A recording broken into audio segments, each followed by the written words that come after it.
તો આ વિડીયોમાં આપણે જોવાના છીએ ખાતાના પ્રકારો. ત્રણ પ્રકારના ખાતા છે: વ્યક્તિ ખાતા, માલ મિલકત ખાતા, ઉપજ ખર્ચ ખાતા. વ્યક્તિ ખાતાની અંદર તમે કુદરતી વ્યક્તિઓ જેમ કે કિયારા અડવાણી, આલિયા, માધુરી, અક્ષય કુમાર, રાજેશ ખન્ના, આ બધા જીવંત વ્યક્તિઓ કહેવાય, તો એને વ્યક્તિ ખાતા કહેશું.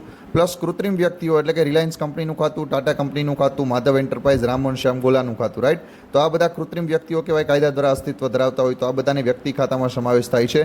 જ્યારે માલ મિલકત ખાતાની અંદર માલના ખાતા કોને કહેવામાં આવે? ખરીદ ખાતું, વેચાણ ખાતું, ખરીદ પરત, વેચાણ પરત, આગથી નાશ પામેલ માલ, જાહેરાતમાં, ટૂંકમાં અન્ય રીતે માલની જાવક હોય તો એને આપણે માલના ખાતા કહેશું. એવી જ રીતે મિલકતના ખાતા કોને કહેવામાં આવે? તો કે જમીન, મકાન, યંત્ર, પ્લાન્ટ, ફર્નિચર, વાહનો, આ બધી દ્રશ્ય મિલકતો છે. એની સાથે સાથે અદ્રશ્ય મિલકતો એટલે કે કોપીરાઇટ, ટ્રેડમાર્ક, પાઘડી, પેટન્ટ, આ બધી અદ્રશ્ય મિલકતો કહેવાય છે.